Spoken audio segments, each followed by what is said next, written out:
Mari kita sama-sama buka firman Tuhan dari Yudas 1 ayat 3 sampai ayat yang ke-16.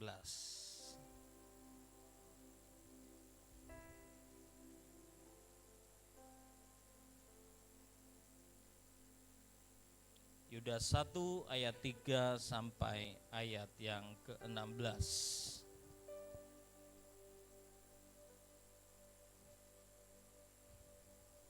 Saya akan baca buat Bapak Ibu semuanya, saudara semuanya, bisa diperhatikan baik-baik di depan ya. Perikopnya hukuman atas guru-guru palsu. Saudara-saudaraku yang kekasih, sementara aku bersungguh-sungguh berusaha menulis kepada kamu tentang keselamatan kita bersama, aku merasa terdorong untuk menulis ini kepada kamu dan menasihati kamu, supaya kamu tetap berjuang untuk mempertahankan iman yang telah disampaikan kepada orang-orang kudus. Sebab ternyata ada orang tertentu yang telah masuk menyelusup di tengah-tengah kamu, yaitu orang-orang yang telah lama ditentukan untuk dihukum. Mereka adalah orang-orang yang fasik, yang menyalahgunakan kasih karunia Allah kita untuk melampiaskan hawa nafsu mereka, dan yang menyangkal satu-satunya penguasa dan Tuhan kita, Yesus Kristus. Tetapi sekalipun kamu telah mengetahui semuanya itu dan tidak meragukannya lagi, aku ingin mengingatkan kamu bahwa memang Tuhan menyelamatkan umatnya dari tanah Mesir, namun sekali lagi membinasakan mereka yang tidak percaya. Dan bahwa ia menahan malaikat-malaikat yang tidak taat pada batas-batas kekuasaan mereka, tetapi yang meninggalkan tempat kediaman mereka dengan belenggu abadi di dalam dunia kekelaman, sampai penghakiman pada hari besar. Sama seperti Sodom dan Gomora dan kota-kota sekitarnya, yang dengan cara yang sama melakukan percabulan dan mengejar kepuasan-kepuasan yang tak wajar, telah menanggung siksaan api kekal sebagai peringatan kepada semua orang. Namun demikian, orang-orang yang bermimpi-mimpian ini juga mencemarkan tubuh mereka dan menghina kekuasaan Allah, serta menghujat semua yang mulia di sorga. Tetapi penghulu malaikat Mikael ketika dalam suatu perselisihan bertengkar dengan iblis mengenai mayat Musa, tidak berani menghakimi iblis itu dengan kata-kata hujatan, tetapi berkata, kiranya Tuhan menghardik engkau. Akan tetapi mereka menghujat segala sesuatu yang tidak mereka ketahui, dan justru apa yang mereka ketahui dengan nalurinya seperti binatang yang tidak berakal, itulah yang mengakibatkan kebinasaan mereka. Celakalah mereka, karena mereka mengikuti jalan yang ditempuh Kain, dan karena mereka oleh sebab upah menceburkan diri ke dalam kesesatan Bileam, dan mereka binasa karena kedurhakaan seperti Korah. Mereka inilah noda dalam perjamuan kasih-Mu, di mana mereka tidak malu-malu melahap dan hanya mementingkan dirinya sendiri. Mereka bagaikan awan yang tak berair, yang berlalu ditiup angin.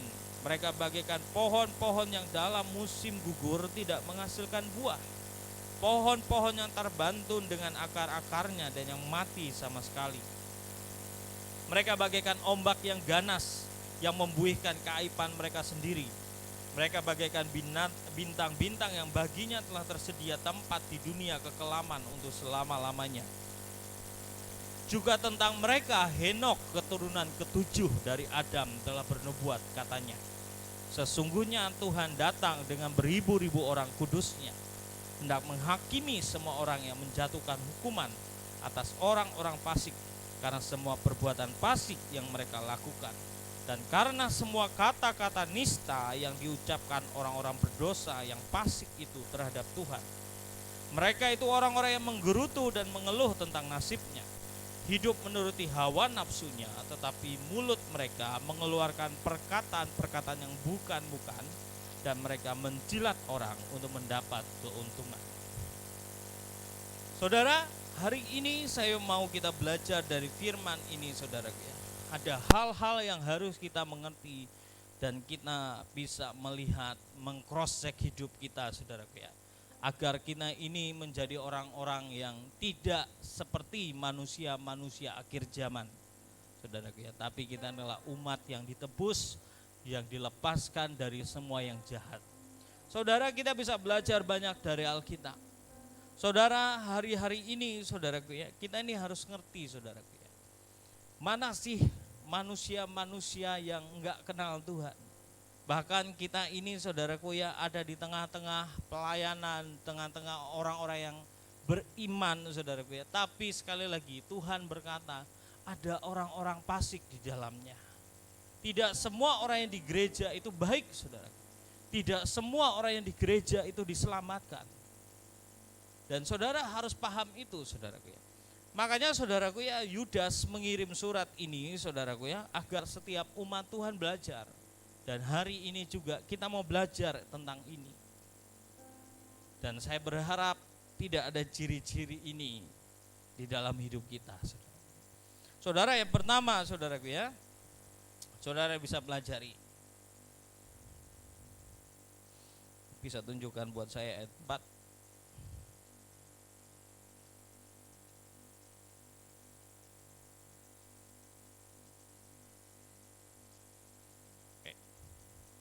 Sebelumnya di ayat 3 firman Tuhan, aku menulis ini supaya kamu berjuang untuk mempertahankan iman yang telah disampaikan kepada orang-orang kudus.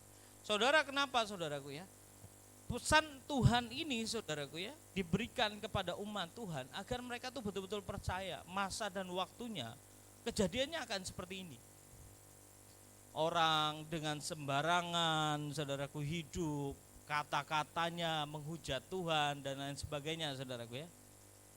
Dan saudara harus ngerti saudara, ini masa dan waktunya. Nah, anak-anak Tuhan kalau dia enggak kuat, imannya enggak bertumbuh, mengerikan. Bukan lagi nambah iman saudaraku ya. Saudara akan bisa kepahitan, bisa menjauh dari Tuhan dan ujungnya murtad, ikut mereka. Paham ya?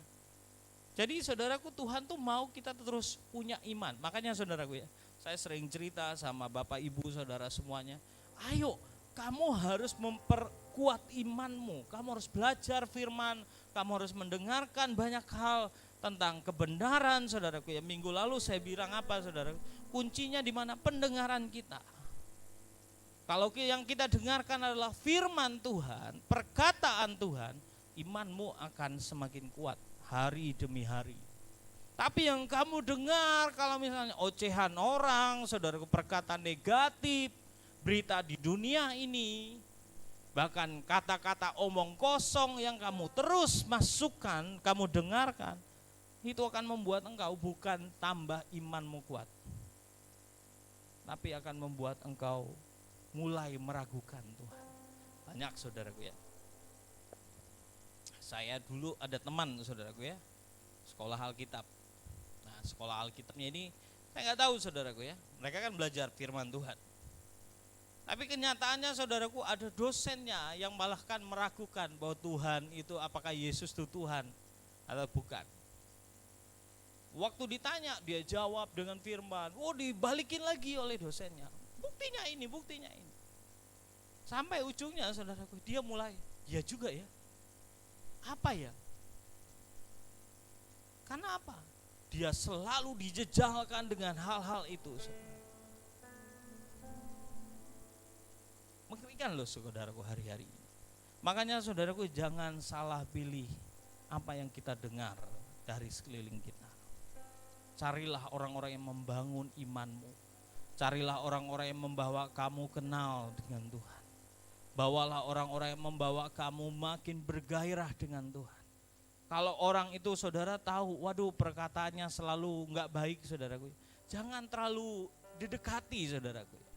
Berteman boleh, tapi jangan sampai kamu masuk ke lingkungannya dan kamu dikamiri saudaraku.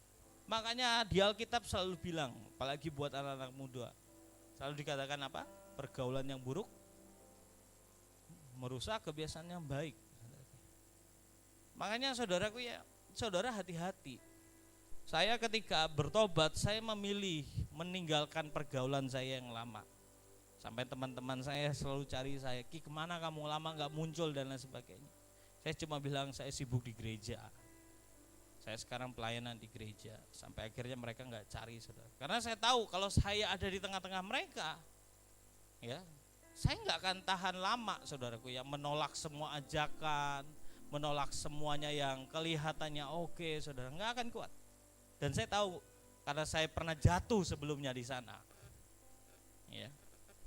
Makanya saya memutuskan untuk tidak masuk ke pergaulan saya yang lama, ya. Tapi apakah saya tidak berteman dengan mereka? Saya tetap berteman. Saya ketemu, hai, apa kabar, ya. Saya tetap baik dengan mereka, saudara. Nah, saudara, ayat 4, saudara bisa lihat, sebab ternyata ada orang-orang tertentu yang telah masuk menyelusup di tengah-tengah kamu, yaitu orang yang telah lama ditentukan untuk dihukum. Berarti orang ini tidak diselamatkan, saudara. Ditentukan untuk dihukum. Mereka adalah orang-orang yang fasik, yang menyalahgunakan kasih karunia Allah kita untuk melampiaskan hawa nafsu mereka dan untuk menyangkal satu-satunya penguasa dan Tuhan kita Yesus Kristus. Saudara, makanya saudaraku ya, kita ini harus paham, saudaraku ya. Ternyata orang yang menyalahgunakan kasih karunia Allah itu sudah ada dari sejak gereja mula-mula. Ya. Dengan cara apa, saudaraku ya? Dengan memutarbalikkan kebenaran. Karena bahasanya banyak hari ini, saudaraku ya. Wah, kita sudah ditebus oleh Tuhan. Kita sudah diselamatkan. Setelah itu apa? Ya dia hidup semaunya. Ya, mabuk-mabuk, saudaraku ya. Ngelakuin yang jahat, yang buruk, omongannya, saudaraku ya, sembarangan. Dan dia gampang kok, nanti kita bertobat, tinggal minta ampun, diselamatkan. Itu orang-orang yang apa? Menyalahkan kasih karunia. Bahkan hari ini, saudaraku ya, ada gereja-gereja, ya, enggak usah gereja-gereja lah, ya, adalah, saudaraku ya, yang mengajarkan ini begitu rupa. Dan buat orang yang mau mengikuti hawa nafsunya, saudara, hawa nafsu itu tahu nggak apa? Hawa nafsu itu keinginan diri sendiri, saudaraku ya. Contoh nih hawa nafsu ya. Kalau misalnya apa?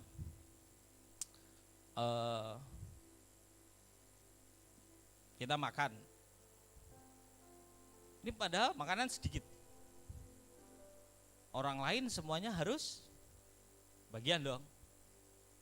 Nah, kalau saudara adalah orang yang tidak mengikuti hawa nafsumu, kepengennya kan, wah ini enak nih, kesukaan saya nih, ya, saudara masih bisa nahan diri dan ya nggak apa-apa, ayo silakan kamu duluan. Tapi kalau enggak, dia akan datang, saudara, wah dia ambil sebanyak-banyaknya, nggak peduli orang lain. Paham ya? Sama dalam bisnis, dalam usaha, saudaraku ya. Wah dia lihat uang keuntungannya besar, oh dia nggak peduli orang lain. Biar aja dia dapat dikit, yang penting saya banyak. Ya, ngerti ya? Loh, itu hal-hal yang sederhana, tapi itu mengikuti apa? Hawa nafsu. Ketika kita menginginkan lebih dari porsi yang harusnya kita terima, saudara. Bahkan kita harusnya bisa mengalah, tapi kita lawan. Kita mengikuti hawa nafsu ini. Itu yang kata Tuhan. Ini orang-orang yang masuk di tengah-tengah kamu. Hati-hati kalau kita seperti itu, saudara. Yang ada di hidup kita itu mementingkan diri kita sendiri saja, tanpa orang lain. Ya. Tanpa peduli orang itu mau ngerasain apa. Harusnya kita paham, saudara. Kalau anak-anak Tuhan tidak hidup seperti itu. Ya. Menyangkal satu-satunya penguasa Tuhan kita Yesus Kristus. Saudara yang belajar Som, siapa yang sudah belajar Som 1? Bisa enggak? Som 1. Kita udah belajar kan? Belajar tentang Yesus sebagai Tuhan. Kemarin saya tanya nih yang ikut Som 1, saudara. Ada 3 jenis orang. Yang pertama, orang duniawi. Orang duniawi itu apa? Di luar Tuhan, betul? Terus egonya yang berkuasa atau dirinya sendiri yang berkuasa dalam hidupnya. Dan dia hidup semaunya dengan hawa nafsunya, betul? Terus ada Kristen Kristen duniawi. Kristen duniawi itu apa? Sebentar.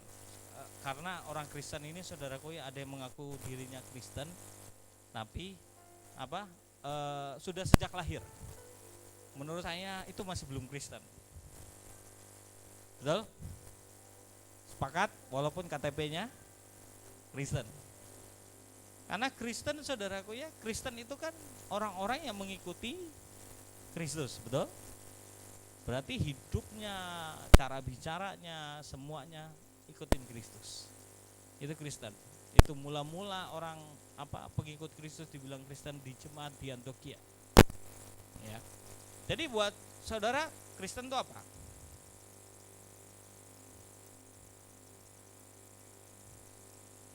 Orang yang sudah mengaku dosanya di hadapan Tuhan dan meminta ampun dengan Tuhan dan mengaku Yesus sebagai Tuhan dan juru selamatnya dan jadi penguasa tunggal atas hidupnya, betul? Sepakat dengan ini semuanya? Itu Kristen. Paham ya? Jadi walaupun KTP-nya agama lain, saudara ya, kalau dia percaya dengan Yesus, mengaku dosa-dosanya dan menjadikan Tuhan sebagai kurios, penguasa tunggal dalam hidupnya. Artinya apa? Dia Kristen. Jadi semua orang harus terima Tuhan Yesus, lahir baru namanya itu. Ya. Nah kalau sudah lahir baru, saudaraku ya, ternyata masih ada Kristen duniawi. Kristen duniawi itu apa? Wah sedikit belajar kita nih, belajar. Apa? Gambarnya itu ada tahta, kursi kayak gitu. Yang duduk di kursinya siapa? Egonya, diri sendirinya. Yesusnya di mana? Di bawah. Artinya ini Kristen yang hidup maunya sendiri. Betul? Makanya saudaraku kalau di gereja ini, maaf kata ya, maaf sekali. Saudara gak akan dihibur. Kamu pasti diberkati, kamu akan jadi kaya raya. Ya. Kamu tuh luar biasa dan lain sebagainya. Enggak, saudara, kalau yang seperti itu saudaraku ya, itu tuh ngajarin diri kita ini merasa bahwa saya nanti kaya raya bla bla bla bla. No. Di sini kita diajarkan untuk apa? Kristen sejati. Kristen sejati itu apa? Yesus yang ada di kursi, di tahta tertinggi, egomu di bawah. Kamu yang ikut Tuhan. Makanya kita diajarin di sini ya, selalu diajarin tidak mencintai diri kita sendiri. Diajarin apa? Mencintai Tuhan, betul? Yang kita ajari di tempat ini apa? Makanya selalu saudaraku, banyak orang yang gak bisa tahan. Karena diajarin meletakkan korban, ya, meletakkan hidup. Kalau dihina orang, terima kasih Tuhan. Kalau ditindas, terima kasih Tuhan. Diajarin itu semuanya. Kenapa? Karena pusatnya adalah Yesus. Kalau berkatnya dan lain sebagainya itu mengikuti kepada orang-orang yang mengasihi Tuhan. Saudara, kalau saudara cinta Tuhan, mengasihi Tuhan, kira-kira berkat itu ngejar kamu enggak? Pasti ngejar kamu. Perkenanan Tuhan pasti mengikuti engkau. Perkenanan manusia pasti ngikut engkau. Karena kenapa? Karena Tuhan yang berkuasa atas hidupmu. Dan Tuhan membuat engkau punya karakter yang berbeda yang dicari dunia ini. Amin. Itu yang Tuhan mau. Jadi kita ini harus ngerti. Tapi ingat, ini catat baik-baik ya. Apa katanya tadi? Orang-orang fasik yang menyalahgunakan kasih karunia Allah kita untuk melampiaskan hawa nafsu mereka, dan yang menyangkal satu-satunya penguasa Tuhan kita Yesus Kristus. Tahu nggak nyangkal Tuhan tuh dengan cara apa?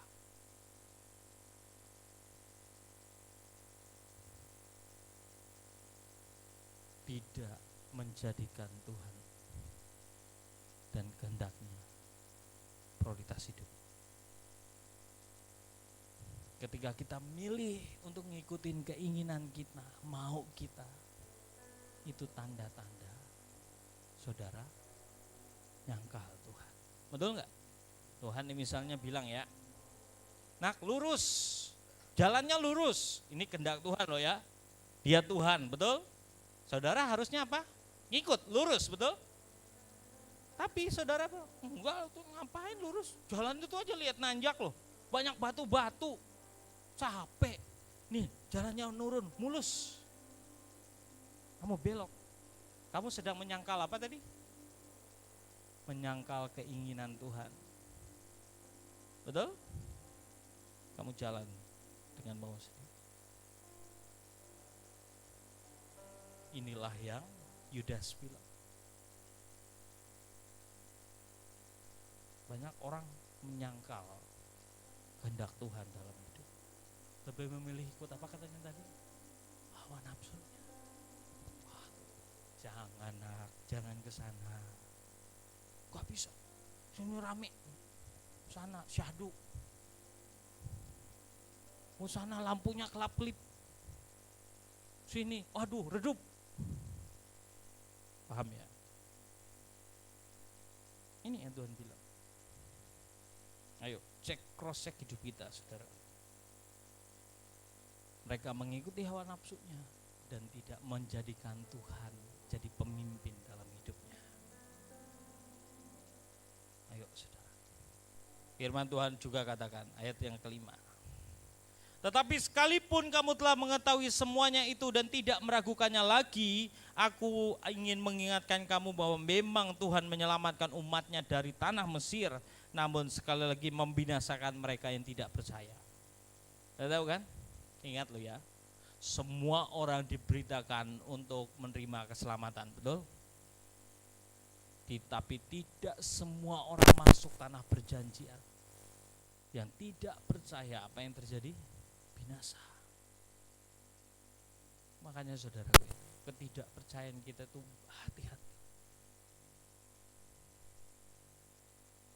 Ego kita itu hati-hati sekali. Itu membuat kita tidak bisa layak dan berkenan di hadapan Tuhan. Itu yang membuat kita nggak bisa ikut Tuhan.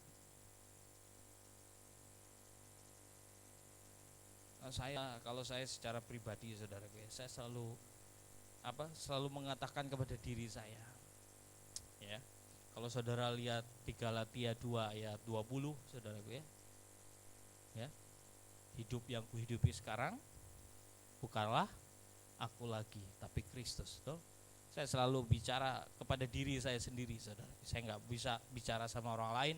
Saya selalu bicara, Riki, kamu udah mati, yang hidup dalam hidupmu Yesus. Saya selalu akan bilang buat saya, Riki, kamu semakin kecil, Yesus semakin besar di hidupmu. Ya.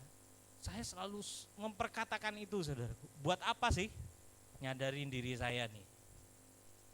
Makanya sampai hari ini kalau ada orang tanya saya, apa maumu Pak? Enggak ada, saya enggak ada terlalu banyak mau saudara. Yang saya mau adalah lakukan apa yang Tuhan mau aja.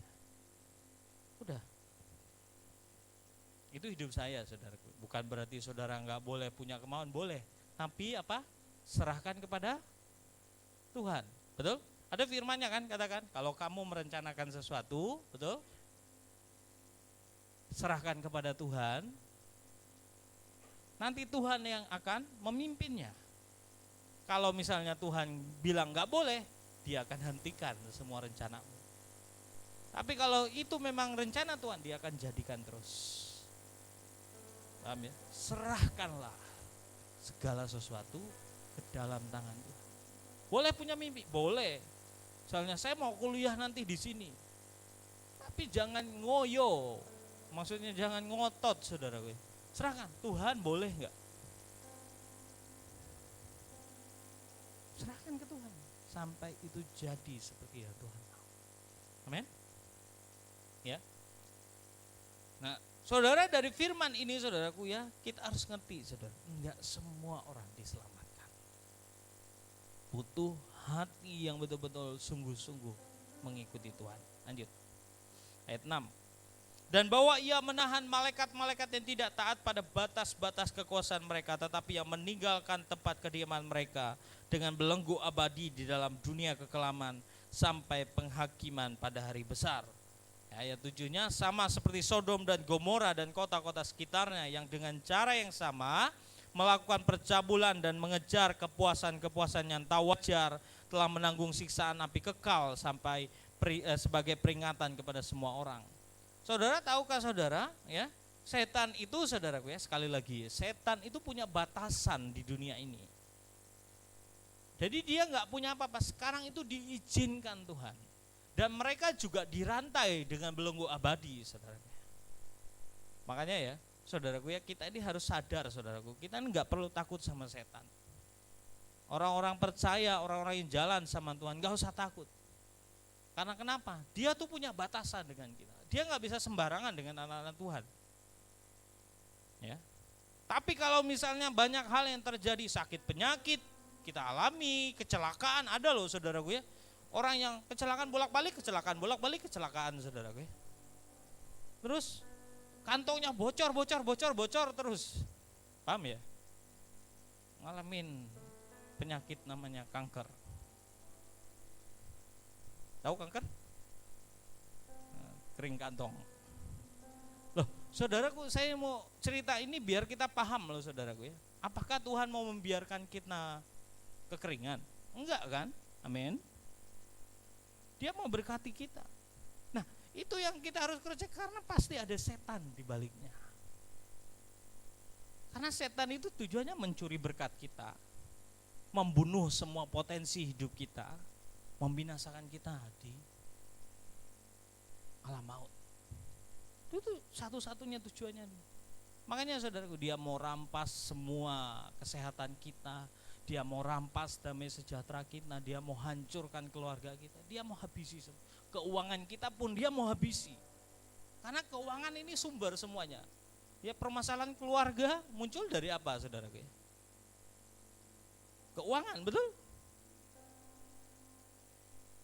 Suami istri sudah nggak percaya, saling tuduh dan lain sebagainya. Saya sering lihat yang kayak gitu loh, saudara. Istri nyalahin suaminya, kenapa kamu nggak kerja? Istri juga suaminya juga bilang, kamu juga ngomel-ngomel aja, nggak bantu-bantu nih. Lain, anak-anak juga, Pak, jalan-jalan Pak. Dia nggak tahu papanya nggak punya duit. Waktu dia bilang nggak ada duit, nah, papa apaan sih kamu? Ya kan? Makanya setan hancurkan apa? Keuangan banyak orang. Dengan cara apa? Menghentikan berkat Tuhan. Tuh, kita ini harus sadar, saudara. Apa sih yang membuat kita diberkati?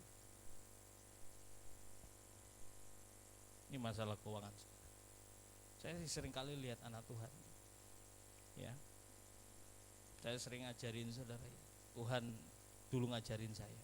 Nah, kalau kamu mau diberkati, hidupmu meningkat, mulailah dari sekarang kamu kasih perpuluhan. Walaupun ada pengajaran yang mengatakan perpuluhan, nggak ada, saudara. Saya nggak belajar dari manusia, saya belajar dari Tuhan. Saya masih SMA. Saya pernah cerita sama saudara kan? Saya SMA bagaimana saya sekolah. Walaupun saya sekolah di tempat yang favorit di Palangkaraya, saudaraku ya. Teman-teman saya kalau udah belanja, saudaraku ya, menghamburkan duit. Saya cuma bawa Rp1.000, cuma bisa beli tahu isi, saudaraku ya, untuk nganjal perut saya. Itu yang saya alami. Tapi saya tidak pernah marah, saya nggak pernah protes, saya bilang terima kasih Tuhan buat semuanya ini. Dan waktu itu Tuhan bilang, kamu mau hidupmu diberkati? Mau Tuhan, mulai lakukan. Waktu itu saudaraku, saya bilang saya nggak punya penghasilan Tuhan. Gimana? Dari apa yang kamu terima. Jadi waktu itu saudaraku, saya dapat uang jajan, ya, sampai endingnya saudara, saya hitung-hitung, waduh, cuma berapa? Saya masih ingat perpuluhan pertama saya cuma Rp5.000. Saya kasih setiap bulan, setiap awal bulan, saudara. Bulan depan, waduh nggak ada penghasilan. Tapi saya ada dapat duit, saudaraku ya. Dapat duit waktu itu mungkin sekitar berapa ya? 50.000. Udahlah Tuhan, saya kasih 20.000. Semakin bulan, saudaraku ya, yang saya terima, saya kembalikan per bulan itu makin meningkat. Tanda apa itu loh? Tanda saya makin diberkati itu.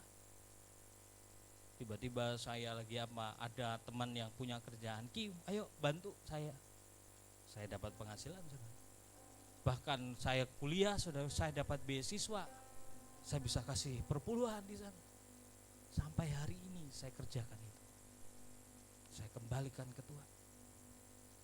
Dan saya lihat tidak pernah ada belalang pelahap, belalang pengerip pindahan yang bisa menyentuh hidup saya. Ngerti? Itu hukum. Kalau Tuhan bilang nabur, nak, saya nabur. Kasih persembahan pun saya kerjain, saudara. Tuhan, saya kasih persembahan berapa? Saya nggak pernah kasih persembahan, saudaraku, tanpa bertanya sama Tuhan. Walaupun di depannya itu, saudaraku ya ada yang merah, ada yang hijau, ada yang biru, saudaraku ya. Saya kan tanya Tuhan, nilainya berapa? Kalau Tuhan sebut biru, katanya saudara, ya udah, saya akan taruh. Karena saya tahu Tuhan minta karena Dia mau berkati kita dengan limpah, bukan membuat kita jadi miskin. Enggak. Ada nggak rencana Tuhan jahat sama kita? Nggak ada. Dia mau kita itu diberkati. Amin. Kita harus tahu kebenaran itu, saudara, agar sesuatu berubah di hidup kita. Kalau enggak, jangan mimpi melihat terobosan dalam keuangan. Jangan mimpi melihat pemulihan terjadi kalau kita nggak punya kerelaan hati untuk diajar, dididik. Amin. Ya. Makanya saudaraku bisa lihat ya, sama seperti Sodom dan Gomora, kota-kota sekitar yang dengan cara yang sama melakukan percabulan, mengejar kepuasan-kepuasan tak wajar. Mereka hidup semaunya dan mereka apa? Dihukum dengan api belerang. Itu sebagai peringatan kepada semua orang. Artinya apa, saudaraku ya? Tuhan tuh ngingatin, nih ada orang yang mau hidupnya semaunya sendiri.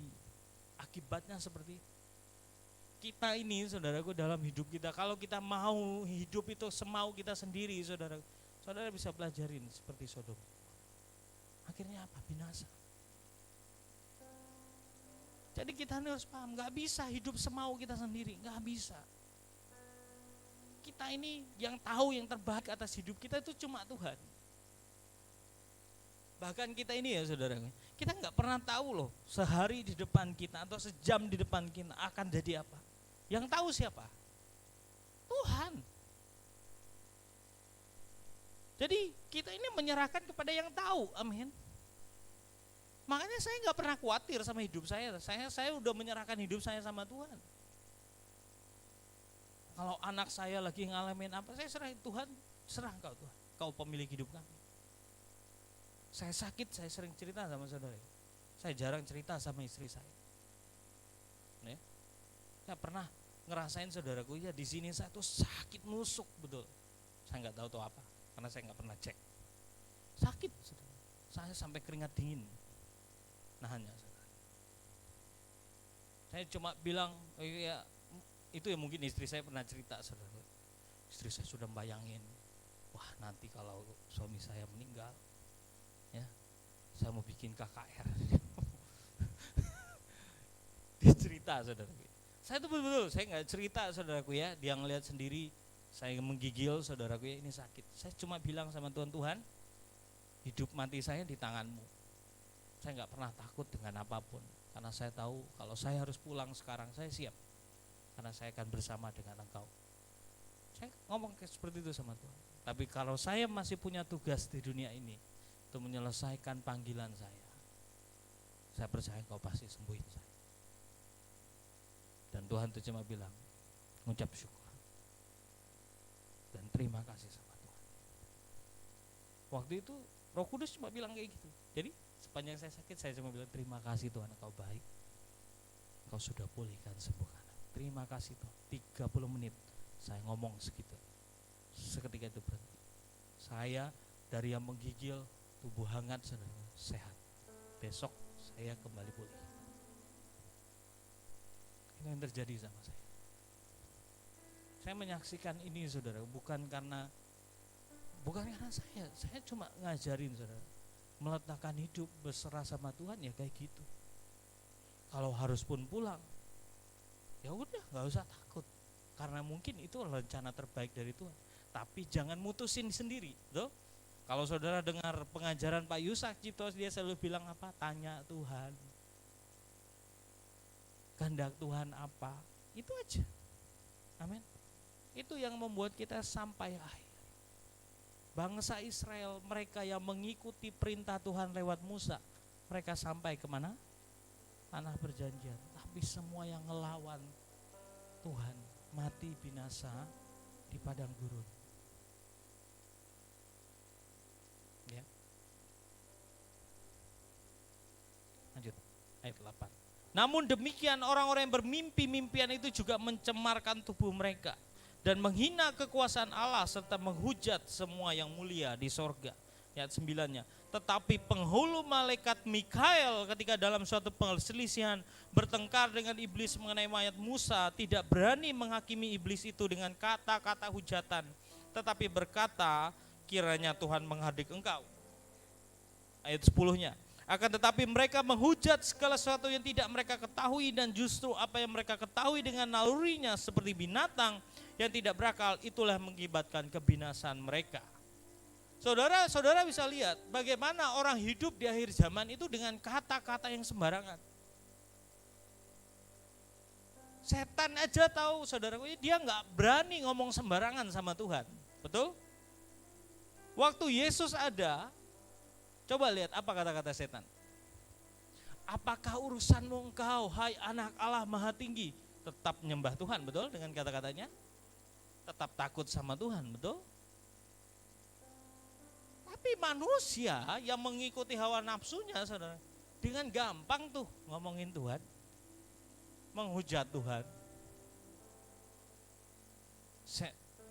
Mikael nih, penghulu malaikat, pemimpin malaikat perang, nggak berani sampai menghakimi setan karena dia tahu itu bukan porsinya dia. Dia cuma menghardik. Dia bilang, kiranya Tuhan menghardik engkau. Tuh? Makanya saudara, kita ini bisa lihat orang-orang sekeliling kita. Makanya saudara ya, hari ini ngeri. Coba saudara lihat orang main game, kata-katanya. Pernah dibagi oleh Cisian kan? Tentang apa? Anjing berubah bentuk, kata-katanya. Tuh? Kan mana di-share kan? Kan gampang sekarang nih anak-anak, betul? Main game. Kebun binatang semua disebutin. Wow. Saya pernah lihat video, saudara. Papahnya, ini di Amerika, saudara. Papahnya bilang, berhenti main gamenya, kamu masuk kamar belajar. Papahnya bilang kayak gitu. Anaknya bilang kayak, sebentar lah Pak. Mama bilang aku boleh gak belajar. Terus mamahnya bilang, sudahlah, gak apa-apa dia main game. Tapi makin lama papanya ini ngerjain, ya sudah dibiarin papanya. Makin lama kata-katanya sudah, wah semuanya. Papanya bilang, berhenti, kamu masuk kamar belajar. Tahu gak anaknya bilang apa? Mah, ini suami mama, tolong dikasih tahu. Anaknya loh, saudara. Nanti saya tunjukin videonya kalau ketemu, saudara ya. Tolong suami mama, katanya. Tahu nggak? Papanya diam, saudaraku ya. Akhirnya papanya sudah nggak tahan, dia ambil, saudaraku ya, itu apa? Box gamenya, saudaraku, saya nggak tahu Xbox atau apa itu, saudaraku ya. Diambil, cabut, dibuang, saudaraku ya. Dia bilang, cepat kembali. Kalau kamu nggak kembali, saya nggak tahu apa yang saya kerjain. Balik anaknya. Istrinya cuma bisa bengong. Kenyataannya banyak yang seperti itu. Loh, percayalah kata-kata hujatan itu akan makin kuat di akhir-akhir. Menghina Tuhan, ngomongin Tuhan. Makanya sekarang prank-pranknya juga, saudara gue, itu keterlaluan. Jadi hati-hati, saudara gue. Makanya saudaraku ya, hati-hati dengan kata-kata kita. Ayat yang ke-11. Celakalah mereka, ini yang mereka ikutin. Celakalah mereka karena mereka mengikuti jalan yang ditempuh Kain, karena mereka oleh sebab upah menceburkan diri ke dalam kesesatan Bileam, dan seperti dan mereka binasa karena kedurhakaan seperti Korah. 3 hal ini yang dimiliki oleh orang-orang yang ditetapkan untuk dihukum oleh Tuhan. Yang pertama, mereka mengikuti apa? Jalan yang ditempuh Kain. Apa yang ditempuh Kain? Iri. Dia iri dengan adiknya, betul? Kain itu loh saudaraku, enggak pernah belajar sama Tuhan. Dia mempersembahkan sesuatu sembarangan sama Tuhan. Itu jalan Kain. Loh, orang-orang yang enggak kenal Tuhan, enggak sungguh-sungguh sama Tuhan, mempersembahkan sesuatu ke Tuhan ya salah-salah. Melayani Tuhan, enggak menyiapkan diri, enggak doa. Datang semaunya sendiri, mau telat juga enggak apa-apa. Itu artinya apa? Saudara sedang membawa persembahan yang sembarangan. Apakah itu yang menyukakan hati Tuhan? Ya. Itu jalan yang Kain ikut. Terus dia iri kalau misalnya ada temannya lebih baik dari dia. Iri dia. Temannya punya motor, aku juga bisa nanti. Temannya dapat berkat, nanti aku balas. Loh, Kain kayak gitu kan? Lihat punya Habel diterima, cemburu. Harusnya kan ya, Tuhan tolongi aku Tuhan. Kalau Habel diterima, terima juga punya aku Tuhan. Ajari aku, betul? Kalau dia diberkati Tuhan, aku mau juga diberkati. Harusnya punya hati kayak gitu kan? Enggak, Kain enggak. Aku juga bisa. Walaupun cuma tengok-tengok.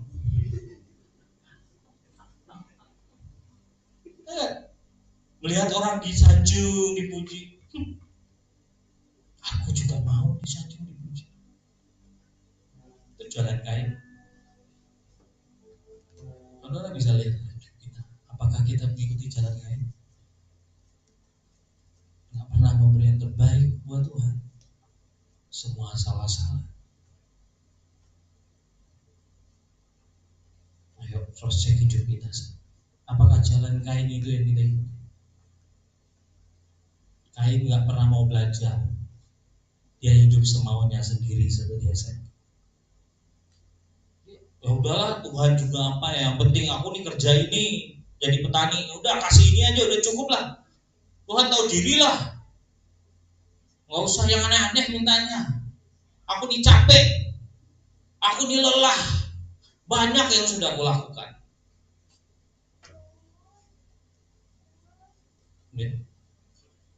Banyak kita tuh kayak gini. Kenapa sih pemimpin nyuruh-nyuruh gini terus? Kenapa sih? Akhirnya marah. Itu ya. Kalau saudara baca, Kain itu akhirnya panas hati. Dia marah, dia lihat temannya, dia hancurkan saudaranya sendiri, adiknya sendiri. Kain itu mudah menghancurkan orang lain. Makanya kalau kita melihat orang diberkati lebih dari kita, lebih baik dari kita. Kita marah, kita hancurkan dia. Itu jalan Kain. Hati-hati. Jangan pernah iri dengan siapa. Petrus Agung pernah cerita, saudara, dulu waktu awal-awal dia pelayanan, mereka mungkin cuma 25 orang. Waktu itu dia berdampingan dengan gereja Betani, saudara. Waktu itu Betani lagi naik-naiknya, tahun 90-an awal. Dan waktu itu saudara, gereja Betani ini, saudara, selalu penuh. Tempat dia 25. Dia pinjam tempat, saudara, agak besar, punya parkir yang besar, saudara. Suatu hari dia mau ibadah minggu, tiba-tiba dia terkejut melihat di parkiran tempat yang dia pinjam untuk ibadah penuh dengan mobil. Dia bilang, mujizat terjadi Tuhan. Ya. Dan dia tanya, Pak, ini apa? Kepada satpam di situ, saudara. Pak, ini apa? Satpamnya cuma bilang, saudara, Pak, maaf Pak ya, ini apa? Di gereja sebelah itu lagi ada acara, terus nggak ada parkiran, jalan udah penuh Pak. Jadi kami minta izin untuk masukin ke tempat ini Pak. Kan sama-sama nyembah Yesus juga Pak. Cuma Yesus di sana ramai, Yesus di sini sepi. Pak Agung dengar kayak gitu, saudaraku ya, tersayat-sayat. Dia luka, saudaraku ya. Makanya dia bilang, saudaraku ya, waktu itu mungkin saya khotbah dengan hati yang kacau balau, mendengar kata-kata Yesus di sana rame, Yesus di sini sepi. Ya, dia marah. Apa ini bla bla bla. Sampai akhirnya dia doa, Tuhan ngomong sama dia. Kenapa hatimu seperti itu? Enggak terima Tuhan. Masa satpam ngomonginnya, di sana rame, di sini sepi. Loh, kan sama-sama nyembah aku. Iya, tapi enggak gitu. Sampai akhirnya Tuhan bilang apa? Pantaskah kamu seperti itu? Sampai akhirnya Pak Agung saudara sadar. Dan waktu itu cuma bilang apa? Kamu mau gak seperti itu? Mau Tuhan. Kamu datangin dan minta maaf. Jadi waktu itu saudaraku ya, Pak Agung diam. Dia minta maaf. Terus dia minta maafnya juga saudaraku. Tuhan bilang kalau kamu mau seperti itu, berkati mereka. Waktu itu mereka kas uangnya nggak ada saudaraku ya, sedikit. Dan namanya juga Yesus sepi saudaraku ya, di sana Yesus rame kan. Nah waktu itu saudaraku ya, dia tanya bendaranya, uang kita berapa? Segini Pak. Ya sudah, semuanya kasih ke saya. Nah gembala sidangnya waktu itu dokter gigi kalau nggak salah saudara ya. Dia datang ke tempat prakteknya, dia datang. Oh Bapak ya, dia cerita. Kenapa Pak? Mau periksa? Enggak, kata dia, saya mau ngobrol. Oh ya gimana katanya. Pak, dia ceritain semuanya, saya itu sempat kepahitan sama Bapak. Saya ini gini nih. Maafin saya Pak. Dan dia minta didoain. Ketika dia minta didoain, tolong berkati saya Pak, biar saya bisa terima seperti yang Bapak. Didoain saudara. Ketika didoain, Pak, ini persembahan kami mau kasih karena kami dengar Bapak sedang membangun. Dia bayar. Setelah itu saudara, Tuhan berkati beliau. Dan Tuhan jadikan lebih besar dari yang sebelumnya. Saudara, ngerti kan? Jangan ikutin jalan Kain. Jalan hamba, jalan Yesus yang kita ikuti. Gak usah marah melihat orang lebih dari kita. Doakan, Tuhan kalau boleh aku juga terima. Melihat gereja besar saudaraku ya, melihat pelayanan orang baik, Tuhan aku juga mau seperti itu. Jangan marah. Jangan menjadi saingan dengan siapapun. Amin. Kita adalah saudara yang sama-sama menjalankan apa yang Tuhan mau. Selanjutnya saudara, mereka oleh sebab upah menceburkan diri ke dalam kesesatan Bileam. Nah ini pertanyaan dari kemarin, ada salah satu Gosom saudara nanya saya, Bileam itu jatuh karena kenapa? Bileam itu jatuh karena mencintai harta, mencintai upah. Jadi dia itu kan udah tahu nih, bangsa Israel itu nggak bisa dikutuk, karena waktu itu ada Balak yang kepengen si Bileam ini untuk ngutukin bangsa Israel, biar dia bisa perang melawan orang Israel dan orang Israel kalah, dikasih harta. Tapi Bileam dapat pesan dari Tuhan, nggak boleh, kamu nggak bisa ngutuk bangsa Israel. Ya sudah, harusnya dia jawab kayak gitu kan selesai kan? Enggak. Sampai siapa tahu dia coba saudara, sampai akhirnya Tuhan pakai apa? Kedelai. Oh keledai. Keledai untuk ngomong, betul? Kamu nih nggak tahu ya, di depan tuh ada malaikat pakai pedang, disabetnya kita dua yang kena. Keledainya ngomong kayak gitu loh. Kan harusnya dia udah sadar kan, balik dong. Nindak, naik ke gunung ini, naik ke gunung Peor, saudara gue. Sampai ujungnya tetap jawabannya tidak bisa dikutuk. Nah, saudara bisa lihat, kalau saudara baca di kitab Wahyu, saudara akan menemukan, karena nasihat Bileam, jadi dia kasih tahu ke Balak, orang Israel ini nggak bisa dikutuk kecuali mereka berdosa di hadapan Tuhan. Baru mereka akan dikutuk, karena hukumnya kayak gitu. Jadi dia suruh apa? Ayo kirim wanita-wanitamu yang cantik-cantik, biar mereka menikah sama orang Israel. Oh ya betul juga. Terima duit nggak dia? Karena nasihatnya. Terima. Kan banyak orang sama seperti Bileam, mengikuti cara Bileam mengejar upah pelayanan. Ada duitnya nggak? PK-nya berapa? Wah, PK-nya di sana sedikit, melayani untuk cari uang. Loh, sekarang tuh ngeri loh saudara gue, pelayanan ini bisa dibikin kayak perusahaan. Persembahan banyak, perpuluhan apalagi bisa dibikin. Ada. Berapa kamu bisa bawa pemasukan? Makanya didekati, kamu tolong dekatin orang-orang kaya, orang-orang ini. Doain mereka tuh apa? Tuhan memberkati pekerjaanmu, kamu akan jadi kaya raya, bla bla bla bla macam-macam. Biar yang sukses. Jangan cari yang miskin. Yang miskin tuh pasti kamu ngeluarin duit, nggak bisa ada pemasukan. Ada, saudara. Bileam. Karena semua orientasinya apa? Upah. Makanya ikut Tuhan, jangan kejar upah. Wah, gereja ini enggak bisa kasih saya gini. Hati-hati. Kalau kamu ikut Tuhan karena cari berkat, cari upah, kamu sama kayak Bileam. Ya. Berkat itu pasti ngikuti hidup kita, amin. Asal kita menyenangkan dan menyukakan hati Tuhan.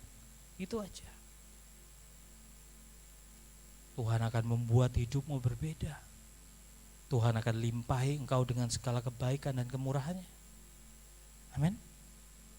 Selanjutnya saudara, dan mereka binasa karena kedurhakaan seperti Korah.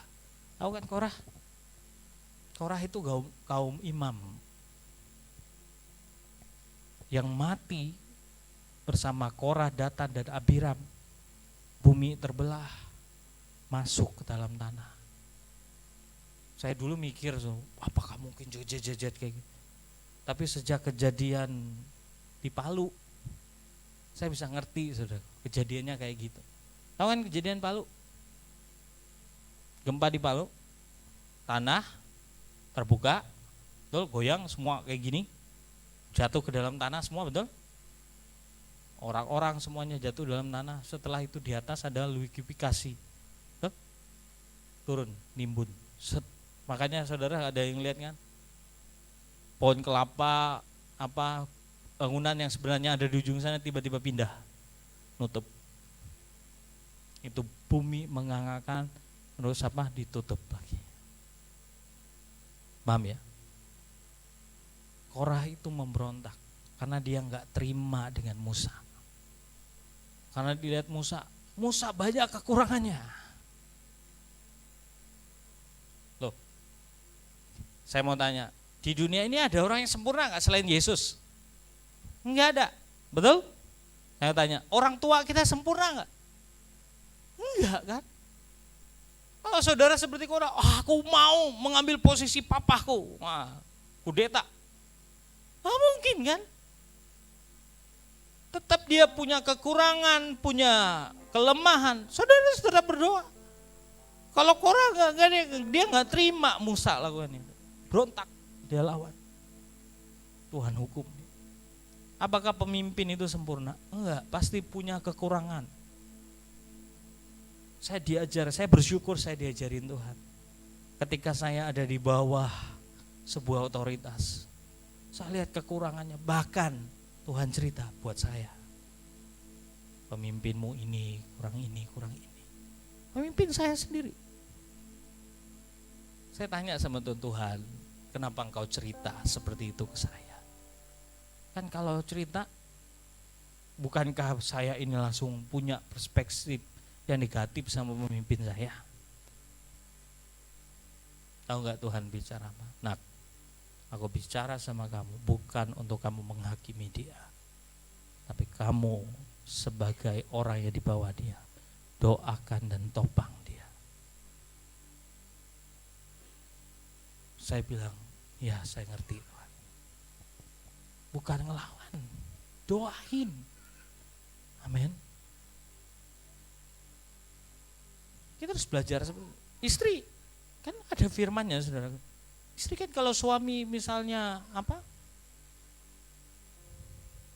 melakukan kesalahan yang tidak sesuai dengan firman Tuhan, apa yang dilakukan? Firman Tuhan bilang apa? Tunduklah kepada suamimu, betul? Dan menangkanlah dia bukan dengan perkataan, tapi dengan perbuatanmu yang saleh.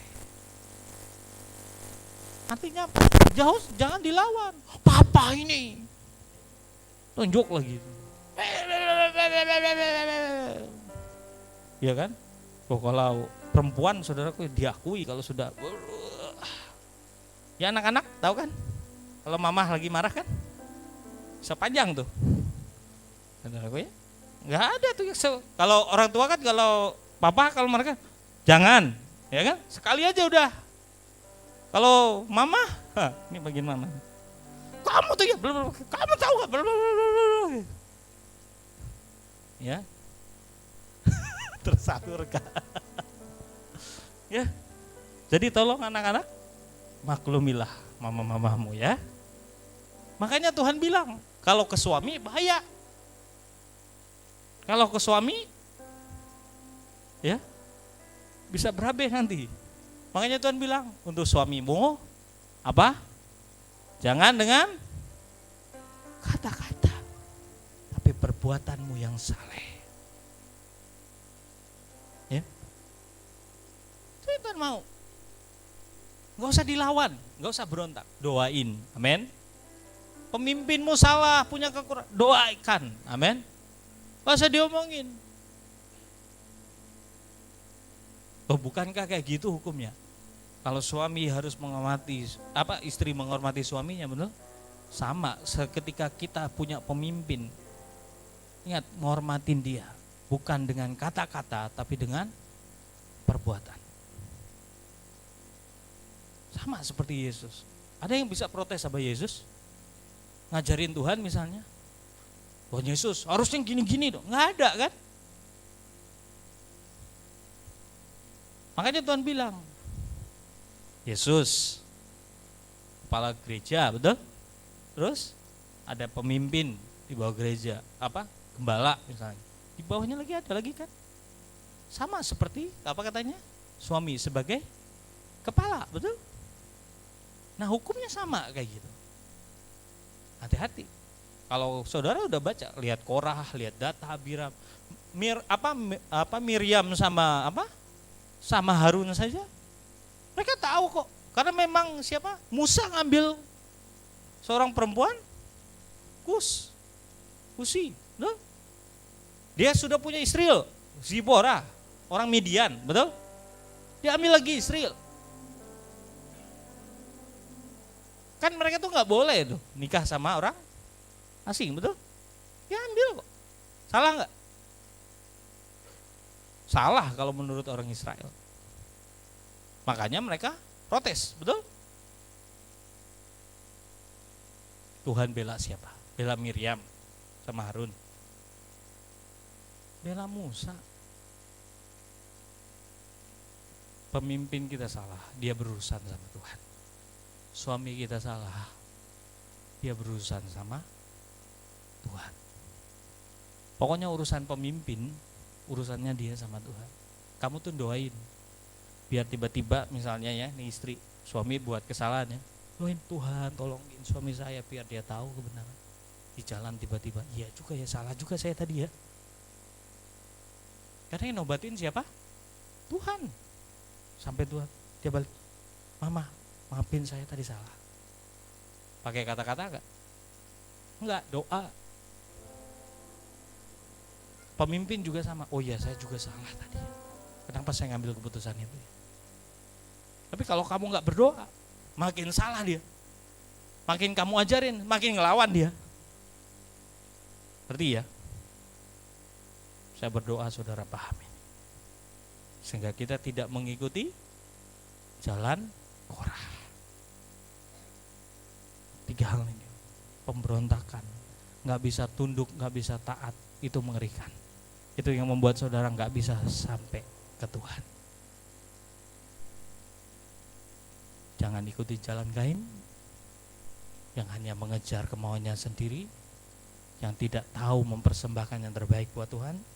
Jangan ikutin jalan dari siapa? Bileam, yang apa-apa cari keuntungan, cari upah. Yang terakhir jangan ikutin Korah, melawan pemimpin, melawan otoritas yang ada di atasmu. Ingat loh ya, setiap otoritas yang ada di atasmu jangan dilawan. Hormati. Tunduk itu artinya hormat, sikap hormat. Di SOM diajarin loh ya, makanya ikut SOM, yang belum ikut SOM. Wah aku ya. Tunduk itu sikap hormat, taat itu sikap tindakannya. Ya. Jadi saudara, sekali lagi sama bilang sama saudara ya, ayo kita lakukan itu. Biar kita tidak menjadi orang-orang yang apa katanya? Orang fasik yang ditentukan untuk dihukum. Mereka memang ada di tengah-tengah kamu kata. Ya. Saudara bisa lihat di sana, Saudara. Itu ayat 11. Nah, saudara bisa lihat ayat selanjutnya, itu semua bercerita tentang mereka ini bisa mengkamiri kita. Makanya saudaraku, kalau saudara lihat orang-orang seperti ini, jangan dekat-dekat, karena pasti ngamiri saudara. Ya, saudara bergaul sama orang yang iri, lama-lama saudara, ya juga friend ya. Saudara bergaul sama orang yang cuma cari duit, cari upah, dia bilang, ya gereja kita nggak pernah kita kasih kita apa-apa juga, udah di tempat lain aja. Bergaul sama orang yang apa, nggak bisa tunduk. Betul ya, keluar ayat-ayatnya bahwa firman Tuhan begini-begini. Wah saudara, ya betul juga ya, ada firmannya ya. Wih, makin keren. Hati. Makanya saudara, kalau saudara baca ya ayat 12, mereka inilah noda dalam perjamuan kasih-Mu, di mana mereka tidak malu-malu melahap dan hanya mementingkan dirinya sendiri. Mereka bagaikan awan yang tak berair yang berlalu ditiup angin. Mereka bagaikan pohon-pohon yang dalam musim gugur tidak menghasilkan buah, pohon-pohon yang terbantun dengan akar-akarnya dan yang mati sama sekali. Ya.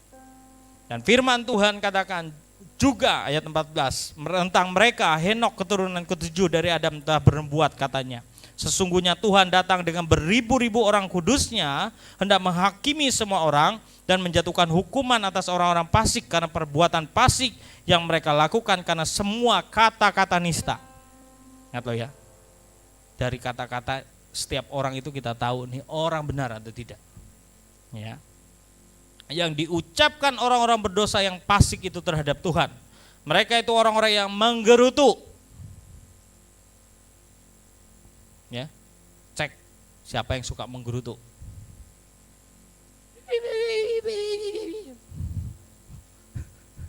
Iya enggak? Disuruh apa sih? Ayo, cek saudaraku ya. Mereka orang yang menggerutu dan mengeluh tentang nasibnya.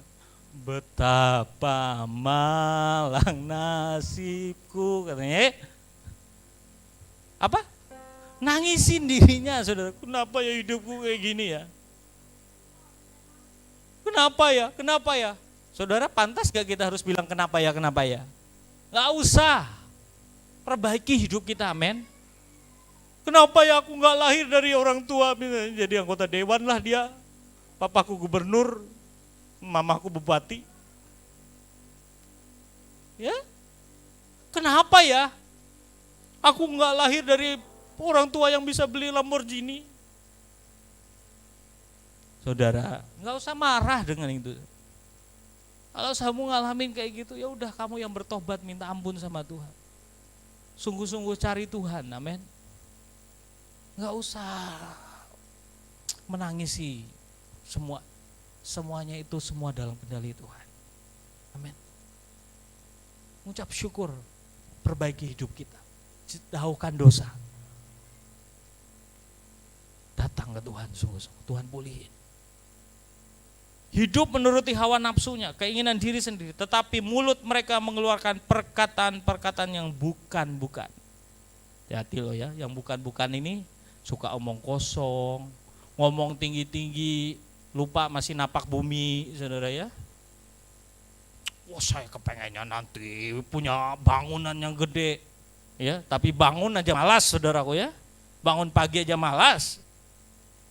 Wah, nanti saya punya mobil Alphard, saudara, saingan sama baby Alphard, saudara. Tapi kerjanya apa? Dengkur. Saya ada bagi sama saudara kan, ya. Tanda-tanda ciri-ciri orang malas. Kalau kamu tahu film Netflix semuanya dan kamu tetap miskin, tandanya kamu malas. Kalau kamu tahu kehidupan semua orang di media sosialmu dan kamu tetap miskin, gak punya apa-apa, kamu malas. Pokoknya kamu tahulah semua keadaan orang. Karena kenapa? Banyak orang kayak gitu, gak kerja. Tapi membualnya tinggi banget.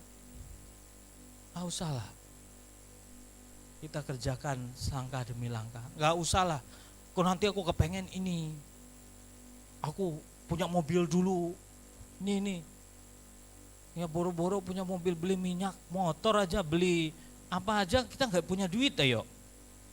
Gak usah lah. Kalau ada sepeda kita pakai sepeda.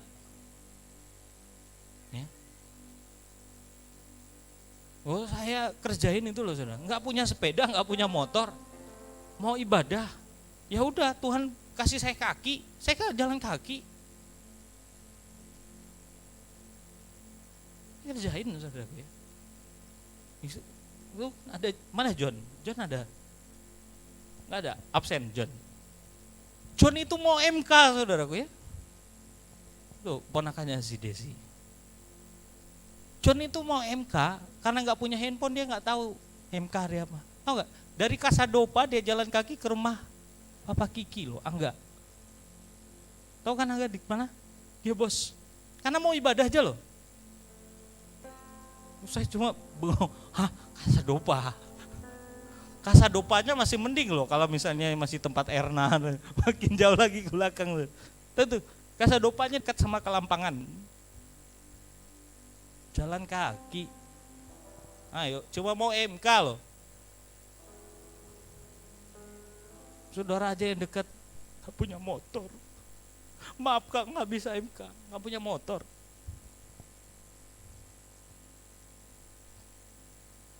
Saya terharu mendengar John jalan kaki, saudara. Ternyata katanya udah biasa keliling mancing. Oh serius, saudara. Dengan apa yang ada sama kita, kerjakanlah, amin. Makanya Tuhan tanya kepada Musa, apa? Tuhan gimana caranya menghadapi Firaun? Tuhan bilang, apa yang di tanganmu. Tuhan gak minta sesuatu yang kita gak punya. Apa yang di tangan? Kalau masih dikasih kaki, ya udah jalan pakai kaki. Kalau ada sepeda, ya gunakan sepedamu. Puji Tuhan kalau dikasih motor. Puji Tuhan kalau Tuhan kasih mobil. Amin. Gak usah terlalu yang bagaimana. Apa yang Tuhan percaya, kerjakan sebaik mungkin. Nanti berkatnya akan terus meningkat atas hidup. Asal kamu setia mengerjakan semua seperti yang Tuhan mau. Bukan mereka yang menjilat untuk mendapat keuntungan. Ingat, kita gak pernah cari keuntungan atau baikin orang, saudara. Kita ini harus hidup jujur, katakan apa adanya, kerjakan sebaik mungkin apa yang Tuhan percayakan. Karena kita percaya bahwa Tuhan pasti membuat kita berubah ketika kita berjalan seperti kehendaknya. Jangan ikuti hawa nafsu kita, keinginan kita. Belajar meletakkannya di bawah kaki Tuhan. Amin. Karena Dia tahu yang terbaik buat kita. Tutup Alkitab, saudara, kita berdoa.